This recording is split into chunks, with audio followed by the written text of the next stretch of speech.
Hello, humans, and welcome to the Cartridge and Disc Podcast. That's right, we're talking Amico again, right? There's Amicos out there. Now we have a third pilot unit out there, right? The Atari Creep has received one. As you know, I am under social media restrictions. I can't talk about individuals, but the Atari Creep is now an agent of INTELLIVISION, as he is now a tester. He has a pilot unit. But this is not really a criticism on him. It's more criticism on the company and all the people that have been waiting. Now, let me say this. Every old man cringe out there that has pre-ordered an Amico is absolutely 100% green with envy of the people that have these pilot units. Absolutely. You know, if they tell you any different, they're lying. We all want our sweet wood grain, right? Why? Because we're degenerates, right? We're just game hoarders. And yeah, I'm just speaking in generalities, right? For a lot of us that still have the deposit that haven't asked for a refund, right? Imagine that. I mean, you have people with refunds that are being considered more than people that had stood by the company and ordered thousands of dollars worth of product, right?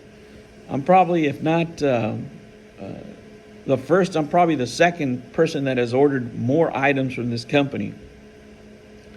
And, I don't have a wood grain, but again, if I would get one, I would actually tell you the state of the machine. So I would probably never get one. But at this point, right, I think everybody that's ordered one and has their $100 deposit towards their Founder Edition, right, and I have two on order. I have a Founders and a VIP. I think we all understand this machine's not coming out, and we'd be more than grateful to get, pilot units, unfinished units, whatever the hell they want to call them, just to play the darn thing, right? Just to play Flying Tigers, just to play a little bit of Cloudy Mountain or whatever they're going to put out there. But this company makes absolutely no sense. They're just buying time. They're just buying time until a lot of the clauses are over with, and they don't have any financial responsibilities towards the people that they have financial responsibilities towards right? As far as last week, as far as we know, there was going to be a hearing for Tommy Tallarico and his $110,000 lawsuit, which INTELLIVISION is not helping him out with, as far as we know, as far as right now. There hasn't been any updates. They recently lost the domain for their European domain, INTELLIVISION. Now it's up for sale, right? You can go buy it if you want to. The company bought it because they let it lapse. Apparently Hans was on top of that, and he claims that he's still a consultant. Well, if you can't even afford to renew your domain name, right? What's going on? You can't sell the European units, right? Because that store is down, hasn't been open for a year.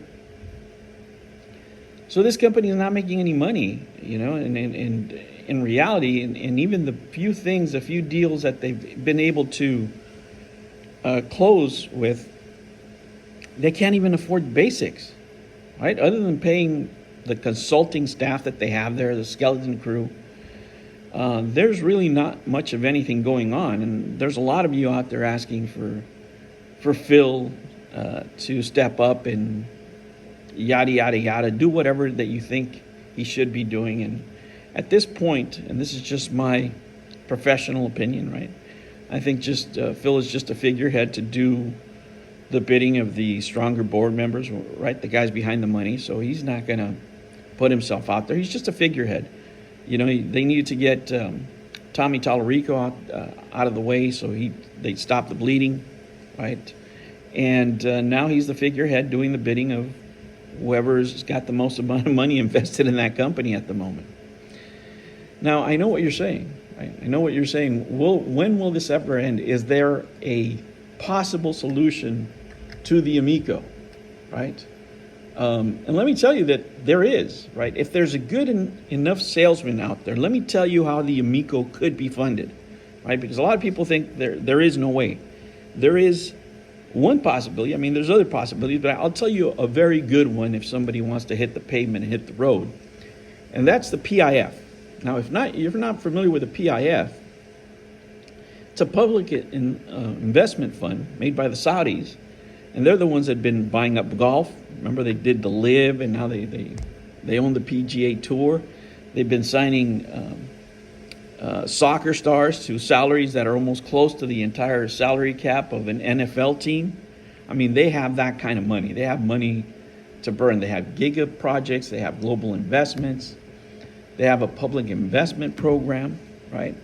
So if somebody really had the wherewithal and knowledge to do that, I mean, I don't have the time, right? And you would have to pay me a lot of money to do this, but you could write a proposal. I mean, you basically have a machine where you could actually protect children, and this is an area where, you know, these guys don't like, you know, children communicating outside their home, right? That's something that they're in favor of, right? So if you want a video game machine where you don't have to worry about people contacting your kids or not being able to communicate online other than leaderboards, here you go, right? These guys have money to burn. And when I'm telling you they have money to burn, they have trillions. These are trillionaires. Forget about billionaires. These are trillionaires willing to fund projects that, you know, most people wouldn't even think of. But at this moment, I don't think you even have anybody left at INTELLIVISION that has the capabilities of writing some sort of proposal that would do this. But I mean, maybe if somebody's at INTELLIVISION is listening to this, they would hire a consultant and maybe do a pro bono deal or you know, do it on commission. If you get funded, you know, give me 2% of the deal or something like that, write up a proposal, put it up there for the PIF, and that would be one way you could fund this, right? Because you're looking, sincerely, guys, I mean, the numbers over here, just so you guys stop dreaming, I think a good solid number would be 30 million to do this console and do it the way they wanted to do it, right? The way they wanted to do it. At a minimum, if you wanted to get those Founders Editions out there, you would need at least 10 to 15 million. And that's on the low side, right? But I don't think this console's ever coming out because none of the principals want to lose money on this deal. And making this console would lose every single one of those board members money. And let me tell you something. Let me tell you something about these guys. They do not lose money. They don't care if anybody else loses their asses off. They don't care who doesn't get paid. They don't care if the customers don't ever get a single dime. They don't care if the investors get a nickel in return, right? They do not lose money. They're just buying time so these contracts ran out and they don't have to pay any money back from this terrible, terrible idea that was the INTELLIVISION Amico. But at the end of the day, every single old man cringe out there that has a deposit is green with envy. We all want an Amico. Don't let them fool you. I'll catch you on the next one. Take care. Guys, I hope you enjoyed this video and I earned your subscription. Make sure to hit that like button. And if you'd like to, please subscribe. I'll catch you on the next one. Take care.